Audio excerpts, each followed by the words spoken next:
Bwana Yesu apewe sifa, watumishi wa Mungu. Mungu awabariki sana ambao mnaendelea kufuatilia chaneli hii ya Jifunze Kumwabudu Mungu wa Kweli. Basi nipende kukukaribisha katika sehemu hii, sehemu ya 4. Lakini katika mfululizo wa somo langu ambalo naendelea nalo la kuokoka ni kuhama. Sehemu hii ya 4 itazungumzia nyanja ya matendo. Nyanja ya fikra nilizungumzia katika sehemu zilizopita, na nyanja ya fikra na mtazamo nilizungumzia katika sehemu zilizopita, na nyanja ya pili ambayo ni nyanja ya mazungumzo au maongezi nilizungumzia katika sehemu zilizopita. Nimuombe Mungu sasa ili niweze kuendelea na sehemu ya 3, lakini katika mfululizo wa video zangu ambao ni pati ya 4. Yesu, ninakushukuru kwa ajili ya wakati huu ambao umeachilia mbele yetu. Asante kwa ajili ya kibali hiki ambacho Bwana umekiachilia kwetu. Tunalitukuza jina lako, tunakuinua, maana ni wewe unayeishi katikati yetu. Unatuwezesha, unasimama upande wetu. Haujatuachilia kwa mawindo ya adui, bali umesimama upande wetu ukitutegemeza. Asante kwa ajili ya watazamaji wote na wasikilizaji ambao umewajalia kupata neema hii. Kwa jina la Yesu Kristo wa Nazareti, Mungu uliye hai, adui uliye kinyume na wakati huu, ninakukemea kwa nguvu za moto na kuseta kwa mamlaka ya jina la Yesu Kristo. Ninakufunga na kukuzuia, kwa maana imeandikwa, mpingeni shetani naye atawakimbia, bali mkaribie Mungu naye atawakaribia. Ndivyo Bwana, ninakukaribia, ninampinga yule mwovu asipate nafasi katika kipindi hiki. Kwa jina la Yesu Kristo ninaomba. Amen. Basi ndugu msikilizaji wangu, nipende sasa kukukaribisha na tuweze kwenda moja kwa moja katika nyanja ya matendo. Kwamba mtu akiokoka lazima matendo yake yabadilike. Lazima ahame, atoke kwenye matendo ya kale, aingie kwenye matendo mapya. Matendo yanayomfaa Kristo. Katika kitabu cha Wakorinto wa pili ile sura ya 5, katika kitabu cha Wakorinto wa pili ile sura ya 5 ule mstari wa 17, ile sura ya 5 na mstari wa 17, neno la Mungu linasema, hata imekuwa mtu akiwa ndani ya Kristo amekuwa kiumbe kipya, ya kale yamepita, tazama yamekuwa mapya. Hata imekuwa, tukirudia pale mwanzo, hata imekuwa mtu akiwa ndani ya Kristo amekuwa kiumbe kipya, ya kale yamepita, tazama yamekuwa mapya. Nikikuletea katika kitabu hiki cha Biblia ya Kiswahili cha kilichorahisishwa. Lengo la kutumia Biblia hizi mbili si kwa ajili ya kujionyesha wala kupoteza muda, bali ni kutaka kujua urahisi na ufafanuzi ambao neno la Mungu linamaanisha. Kumekuwepo na namna ambavyo tunaendelea kujifunza kwa kina zaidi. Ndio maana kama nilivyotangulia kule mwanzo nilisema hivi kwamba ndugu unayenifuatilia, Mungu akujalie utulivu na kuwa na uvumilivu mkubwa wa kujifunza kwa taratibu. Tusiende kwa haraka. Ni kweli kuna mambo mengi ambayo tunatakiwa kuyafanya kwenye ulimwengu huu, lakini tunapokaribia kujifunza katika neno la Mungu, tunatakiwa tusiwe na haraka. Ndio maana Mungu anasema usifanye haraka kutoka kwenye nyumba ya Bwana au kwenye uwepo wa Mungu. Katika kitabu cha Wakorinto wa pili ile sura ya 5 ule mstari wa 17, kwenye Kiswahili cha sasa neno la Mungu linasema, kwa hiyo kama mtu akiwa ndani ya Kristo amekuwa kiumbe kipya, ya kale yamepita, tazama yamekuwa mapya. Sasa yani Biblia inaposema mtu akiwa ndani ya Kristo amekuwa kiumbe kipya, ya kale yamepita, manake mtu ambaye sasa amefikia maamuzi ya kukata shauri la kuokoka, kuyaacha yale matendo ya kale, kuacha ule mtazamo wa kale, kuacha yale maongezi ya kale. Manake huyu mtu tayari sasa anaanza kuumbika mtu mpya mwenye matendo mapya. Anaposema tazama ya kale yamepita, manake yale mambo ya kale, yale matendo ya kale, yale maongezi ya kale, ile mizaha ya kale, zile fikra za kale, ule utani wa kale, manake umepita. Tayari huyu mtu anatakiwa ahame, aachane na maongezi hao ya kale. Amegeuzwa sasa, amekuwa kiumbe kipya. Bwana Yesu asifiwe. Kwa hiyo mtu akitaka kumfuata Kristo kwa ukamilifu, lazima matendo anayoyatenda ya kale ayaache, ajitenge nayo, afate matendo mema, afate matendo ambayo Kristo anayahitaji kwa kila mtu ambaye amejiweka wakifu kumfuata. Maana Yesu anasema kila atakaye kunifuata na ajikane mwenyewe. Kujikana manake kujikataa. Yesu asifiwe. Manake kujikataa, yani kujikana ni kujikataa. Yesu alipokuwa anamwambia Petro, utanikana mara 3, manake utanikataa waziwazi. Kwa hiyo mtu akitaka kumfuata Kristo lazima ujikatai, yani mpaka watu wafikie hatua ya kusema huyu mtu hajipendi. Simaanishi kuto kujipenda kwa kujijali kwa mavazi, ila yale mambo ambayo yanaonekana yana faida kwenye ulimwengu huu, yale matendo ambayo yanaonekana wana wa ulimwengu wanayakimbilia, wanashindania, yanageuka, unageuka, ule mtazamo wako unaanza kuyafuata yale matendo yanayompendeza Mungu. Haleluya, watumishi wa Mungu. Kwa hiyo tukiendelea tena katika kitabu cha Yakobo 2:17. Yakobo 2:17. Kuhusiana na matendo, yani mtu akiokolewa lazima matendo yake yabadilike. Ahame kutoka kwenye matendo ya kale, awe na matendo mema. Sasa imani ya mtu ya kwamba huyu ameokolewa lazima tutaiona kupitia matendo anayoyatenda. Yakobo 2:17. Yakobo 2:17. Neno la Mungu linasema,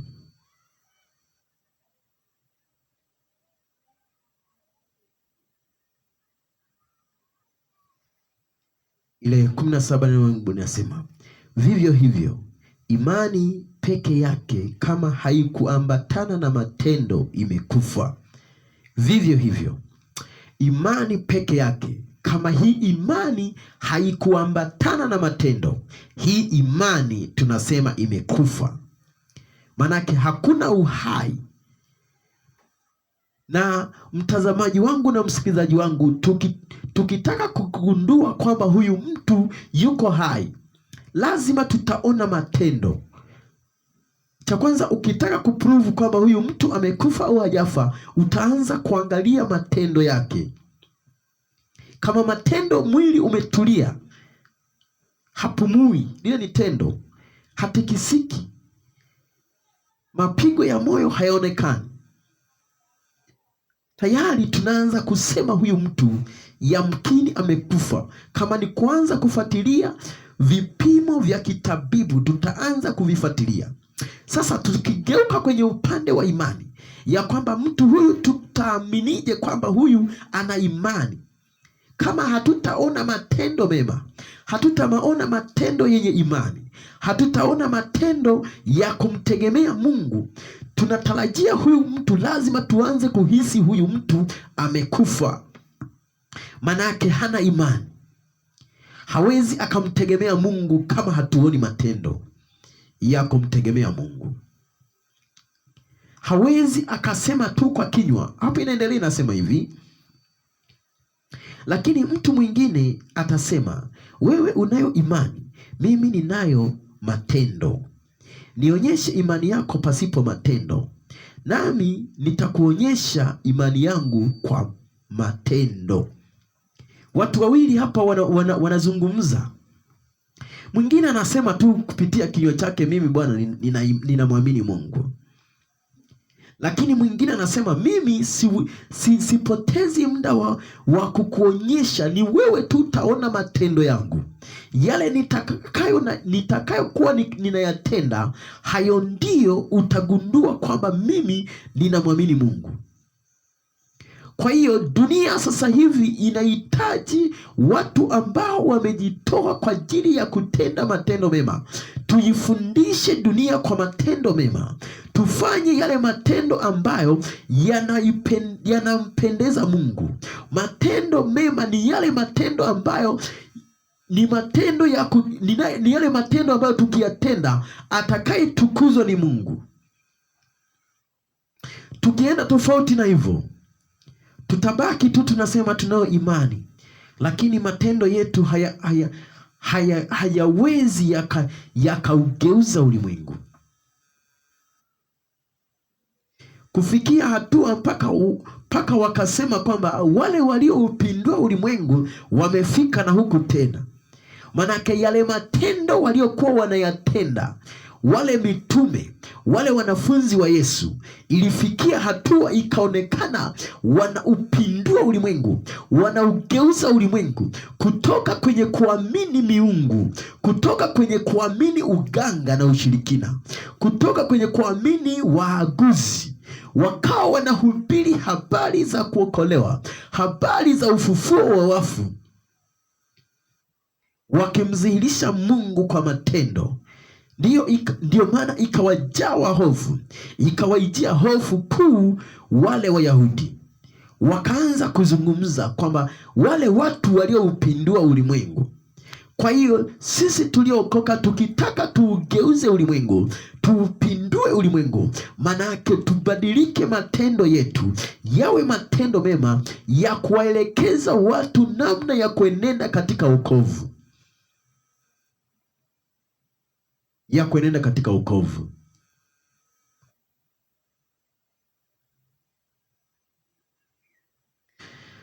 Tukisogea mbele kidogo, msikilizaji wangu, niendelee kusogea mbele kidogo kwenye kitabu cha Wagalatia. Wagalatia 5 mstari wa 22.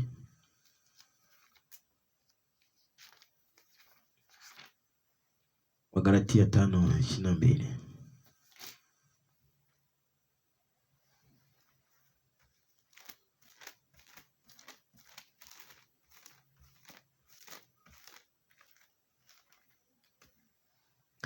Neno la Mungu linasema, Wagalatia 5:22.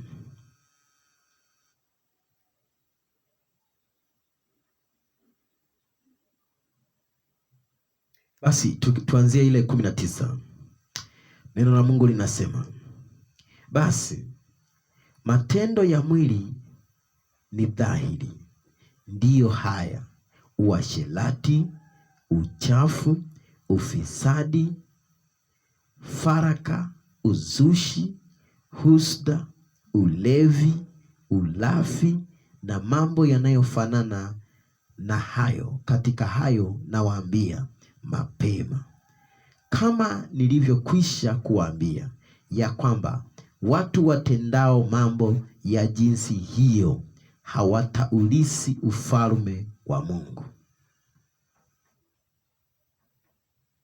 Watu watendao mambo ya jinsi hiyo hawataurithi ufalme wa Mungu.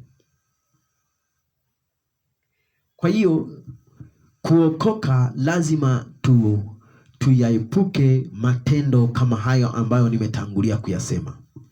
Katika kitabu hii cha Wagalatia, ile Wagalatia hii 5 ambayo nimetangulia kuisema,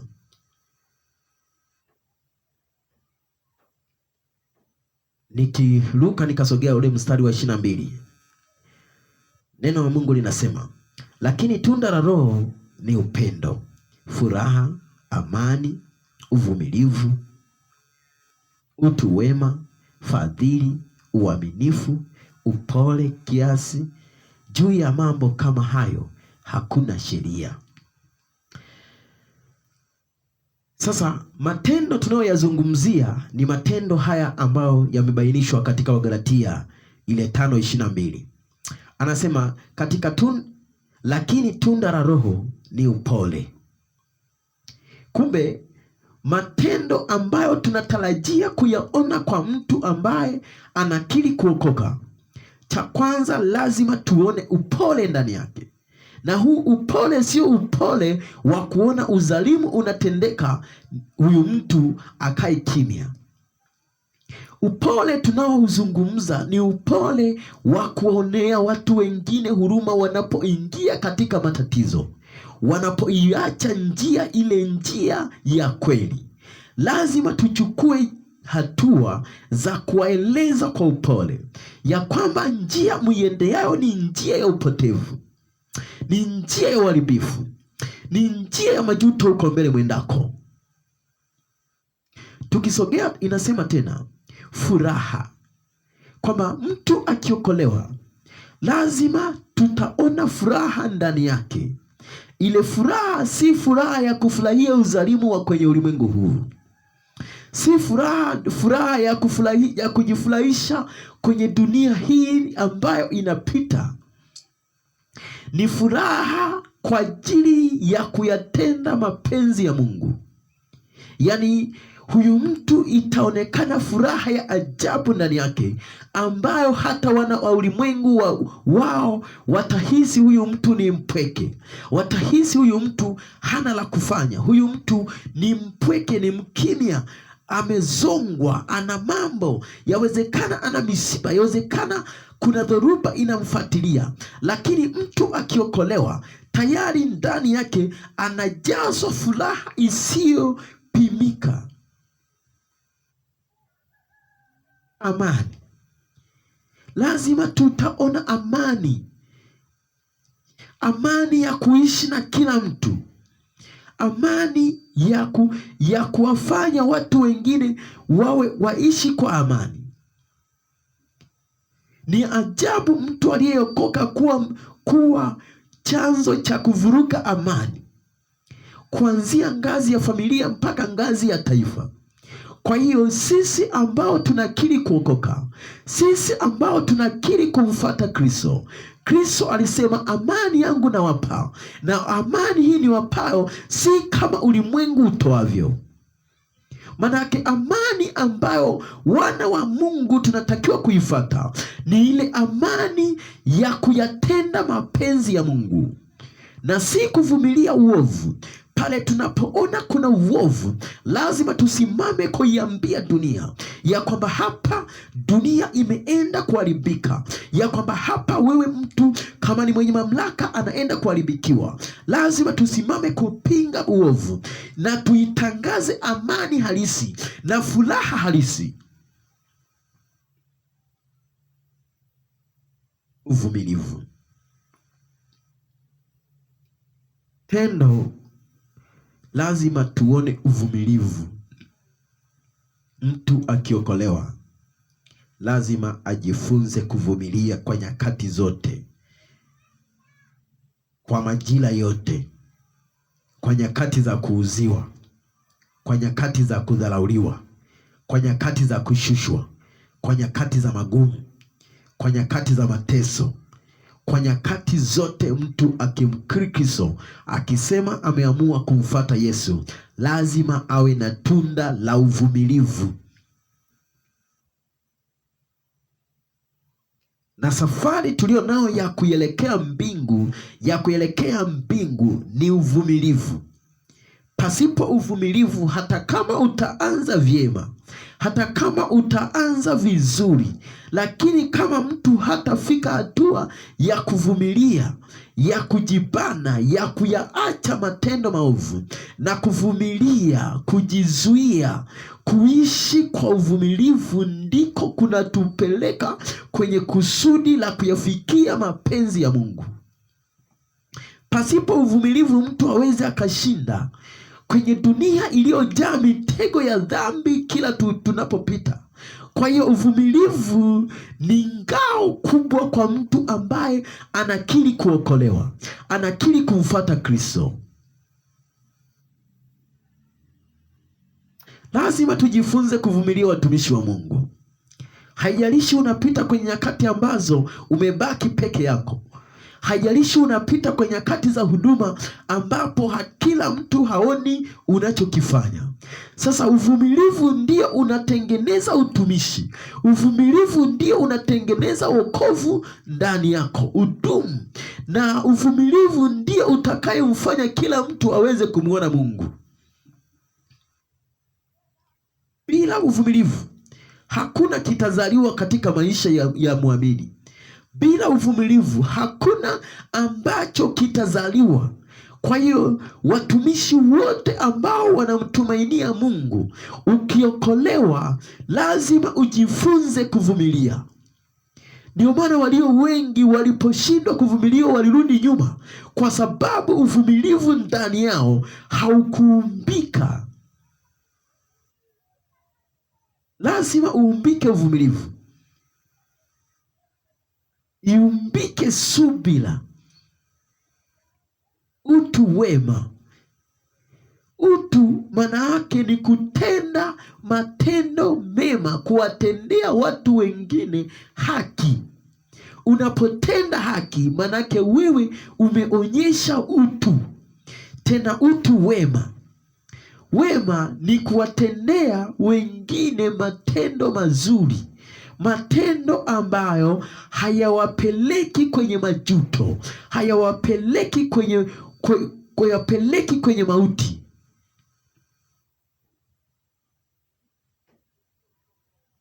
Si kila matendo ambayo utayatenda ulimwengu watapenda, lakini yapo matendo ukiyatenda watu wanapelekwa kwenye upotevu. Ndio maana waliokoka imekuwa kazi ngumu kuwabadilisha watu kwa kupitia mahubiri tu. Kwa hiyo watu tukitaka wabadilike kupitia mahubiri, lazima kwanza tuanze na matendo yetu, tuanze na fikra zetu, tuanze na maongezi yetu. Yale maongezi tunayoyaongea yabadilike, ule mtazamo tulio nao ubadilike, kisha tutende yale yampendezayo Mungu. Tukianza kutenda yale matendo mema, tukiwatendea mema, tukiongea vizuri, tukiepuka ile migogoro, tukaepuka yale masengenyo, tukaepuka matendo maovu, tukatenda matendo mema, haya matendo ndiyo yatakayomdhihirisha Mungu ndani yetu.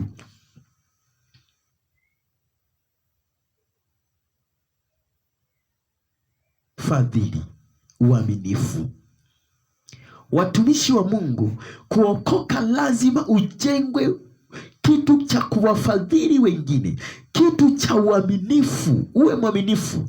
Ndio maana Biblia inasema uwe mwaminifu hata kufa.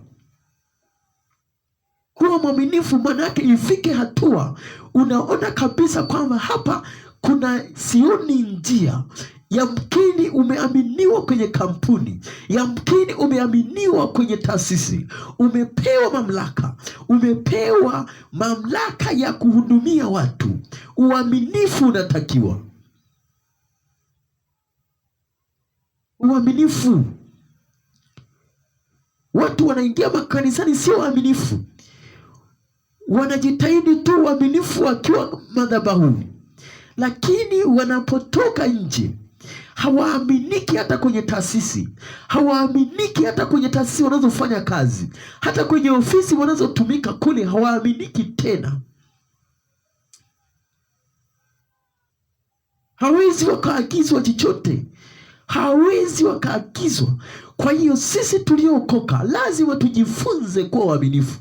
Uaminifu maana yake hata kama unapitia kwenye matatizo magumu, lakini umepewa dhamana, lazima ujifunze kuhudumia, ujifunze kuwahudumia hawa watu bila kuhitaji chochote kwao. Yamkini umeajiriwa,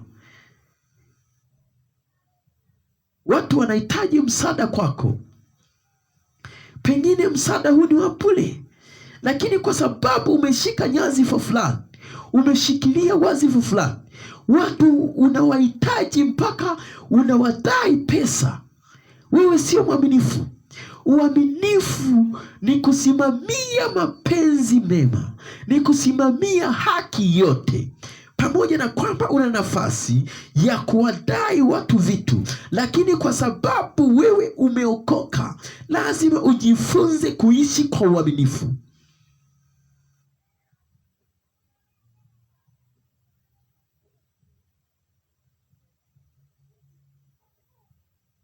Amerudia, amesema upole kiasi. Usiwe mpole kiasi kwamba mpaka unatenda dhambi. Unaona kizazi chako kinaharibika, hausimami kuonya, kukemea, kuwarudi kwamba mimi ni mtumishi. Utumishi ni pamoja na kutumika, pamoja na kusimamia uzao.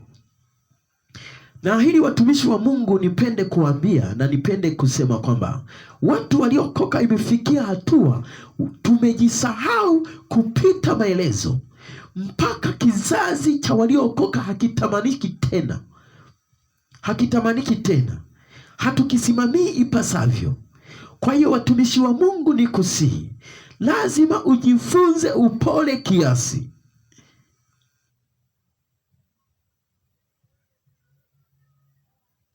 Na ukiyatimiza haya mambo, Biblia inasema katika mambo hayo hakuna sheria, manake hakuna kosa. Sasa mambo ambayo tunapaswa kujiepusha nayo, tukirudi ile 19 inasema hivi. Ile 16 inasema, basi nasema enendeni kwa Roho, wala hamtazitimiza kamwe tamaa za mwili. Kwa Roho, kuenenda kwa Roho ni kuenenda kwa mambo kama haya niliyosema, ambayo ni upole, furaha, amani, uvumilivu, utu wema, fadhili, uaminifu, upole kiasi. Hivyo ndivyo kuenenda kwa Roho. Kwa hiyo mtu akitaka kuenenda kwa Roho, lazima aenende katika mambo haya. Lazima akitaka kutenda matendo ya Roho, matendo ya kiroho, kwamba huyu mtu tujue ni wa kiroho, atatenda matendo haya. Sasa mtu akienenda kwa mwili asili yake ni uharibifu. Matendo ya mwili yanawapeleka watu kwenda kuzimu, yanawapeleka watu kwenye upotovu. Moja ya matendo ya mwili yanasema hivi, ile 19 inasema hivi, basi matendo ya mwili ni dhahiri, ndiyo haya. Matendo ya mwili ni dhahiri, manake yanajulikana, ndiyo haya.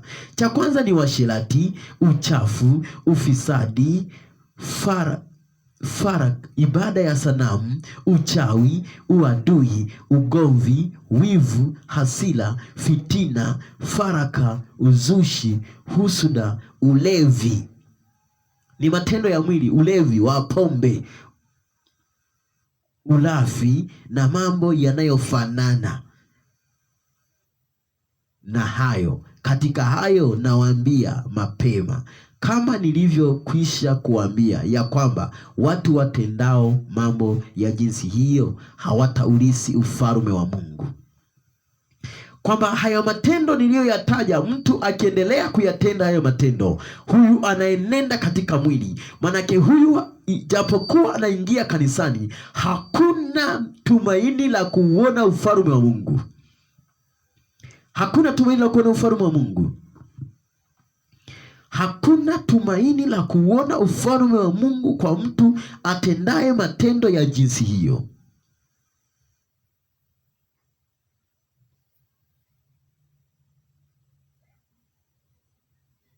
hakuna tumaini la kuona ufalme wa Mungu.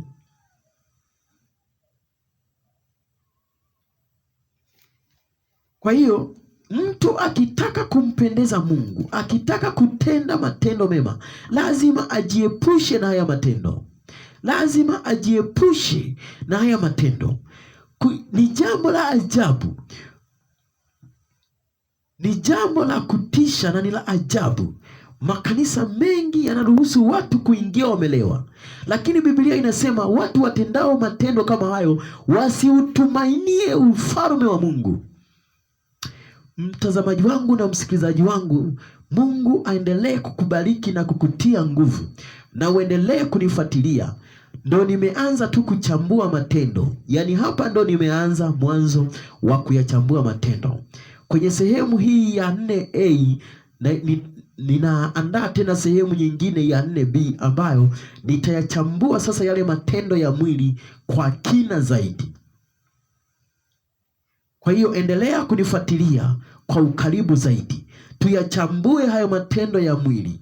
Tuchambue yale matendo ya mwili ambayo yatamfanya mtu asiuone ufalme wa Mungu, ingawa anajiita ameokoka, lakini hata uona kama ataendelea na matendo kama haya. Basi Mungu akubariki, nikutakie wakati mwema na nikukaribishe kwenye sehemu ile inayofuata ambayo itaitwa sehemu ya 4B. Kwa majina yangu kama nilivyotangulia kusema, mimi naitwa Jonas Sabuni, mtumishi wa Mungu kutoka Uzima na Ushindi hapa Nemba. Niko chini ya mchungaji Tumaini Kabuje. Tunaendelea na huduma hapo. Na wiki lijalo tunatarajia kuwa na mkutano mkubwa wa injili pale Kiamiorwa Mleba. Kwa hiyo niwakaribishe watumishi wote wa Mungu kwenye mkutano huo. Utakuwa ni mkutano wa ajabu.